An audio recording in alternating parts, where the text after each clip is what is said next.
Hello friends, লিপিকার স্বপ্নের ছাদ বাগানে আপনাদের সবাইকে স্বাগত। বন্ধুরা, আজকে আমি এই বোগেনভেলিয়া গাছে একটা জৈব তরল খাবার প্রয়োগ করব, সেটা আপনাদের সামনে তুলে ধরবো। আর এই জৈব খাবারটা প্রয়োগ করলে গাছটা হেলদিও থাকবে এবং ফুল আনতে সাহায্যও করবে, আর অনেক দিন পর্যন্ত ফুলটা সতেজও থাকবে। আসুন তাহলে দেখাই আমি কি জৈব খাবারটা প্রয়োগ করব। এখানে যে কিচেন ওয়েস্ট, রান্নাঘরের যে ফেলে দেওয়া যে ফল এবং সবজির যে খোসা, এই বালতিতে আমি রেখেছি। এই বালতিটাও ছিদ্র করা আছে আর এই গামলাটাও ছিদ্র করা আছে। তারপরে নিচে একটা বালতি দেওয়া, এখানে জলটা যে লিকুইডটা ওইটা বালতির মধ্যে জমা হয়।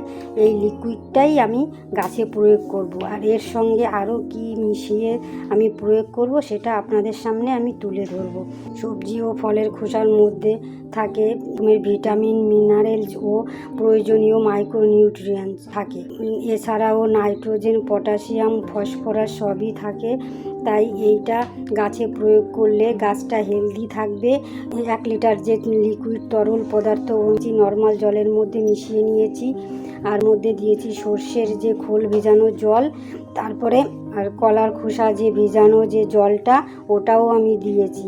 এবার একসঙ্গে মিশিয়ে আমি এটা তৈরি করে নিয়েছি। এবার সমস্ত গাছে আমি কিভাবে প্রয়োগ করব আসুন। আমি গাছের গোড়ার যে ঘাস জঙ্গলটা ছিল ওটা আমি পরিষ্কার করে নিচ্ছি। তারপরে গাছের গোড়া খুঁড়ে আমি কিভাবে প্রয়োগ করব এই জৈব লিকুইডটা আপনারা দেখতে থাকুন। আমি এইভাবে প্রত্যেকটা গাছের গোড়ায় আমি পরিষ্কার করে নেব এবং মাটিটাও খুঁড়ে নেব। দেখুন আমি কিভাবে করি।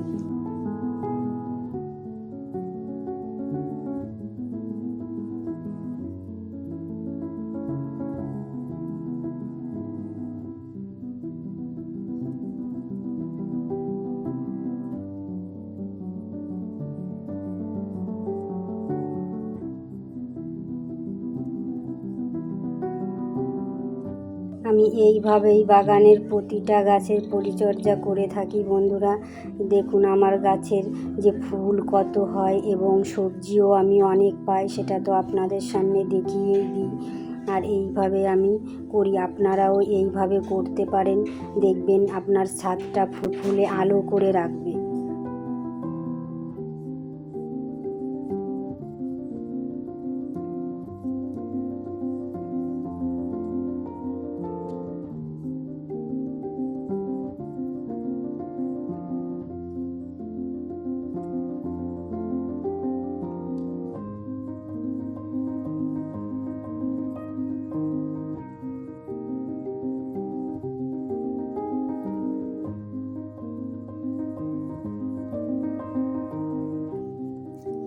বন্ধুরা, আমার প্রত্যেকটা গাছের গোড়া একইভাবে পরিষ্কার করে মাটিটা খুঁড়ে নিয়েছি। আমি এবার এই লিকুইডটা আমি প্রয়োগ করব।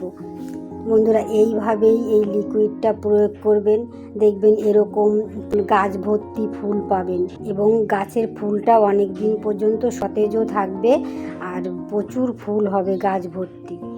আমার এইভাবে প্রত্যেকটা গাছে দিয়ে দিচ্ছি।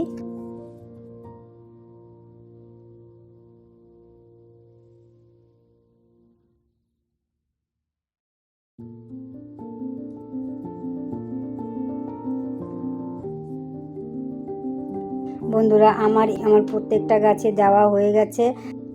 এই ভিডিওটি যদি আপনাদের ভালো লাগে তাহলে লাইক, কমেন্ট, শেয়ার করবেন। আর ফেসবুকে যদি দেখে থাকেন আপনারা ফলো করবেন, আর ইউটিউবে দেখে থাকলে আপনারা সাবস্ক্রাইব করবেন।